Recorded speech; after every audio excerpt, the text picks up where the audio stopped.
Hi, I'm Jenna Magnuski, Museum Educator for the Little Compton Historical Society. I'm coming to you today from the oldest room in the Wilbur House to talk about an even older food, Johnny cakes. Numerous foods from around the world have been called Johnny cakes. The ones that we're going to talk about today are Rhode Island Johnnycakes, which are fried cornbread. Now, when English colonists arrived, they didn't know how to grow corn. In fact, many of them really didn't know how to grow much. They weren't involved with farming back in Europe. When they came here, the indigenous people, the Wampanoag, taught them how to grow corn. They also probably taught them how to dry the corn, how to grind it into corn meal or corn flour, and the Wampanoag probably also showed them how to add water and salt in order to create a basic cornbread. Historian Margaret Newell talks about how important indigenous cooks were to creating what we see as a New England diet.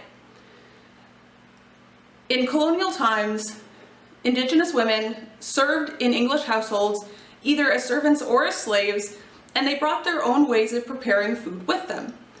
And that's probably a big part of why Johnny cakes are seen today as such an important part of the New England diet. Now, how to prepare a Johnny cake is something that is hotly debated even until today.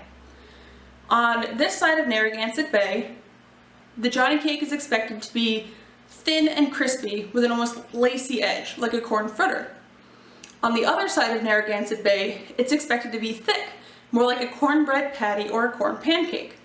So depending on what side of the bay you live on, when you order Johnny cakes, they come to you looking very different.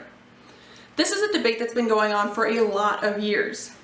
There's a story that was told in the New York Times in 1981 about the 1880s. And I haven't been able to find anything in 1880s newspapers about it to prove that it happened, so it's probably just an interesting story. But the fact that people think it's believable tells us how important this debate was to them. So, as the story goes, in the 1880s, Rhode Island lawmakers couldn't agree on the right way to make a Johnny cake, the best way, the most flavorful way. So they ended up bringing stoves into the Capitol Rotunda to have them prepared both ways. And at the end of the day, they still didn't agree which way was the best way to prepare a Johnny cake. But according to the story, they either almost got into a fist fight or they actually did get into a fist fight.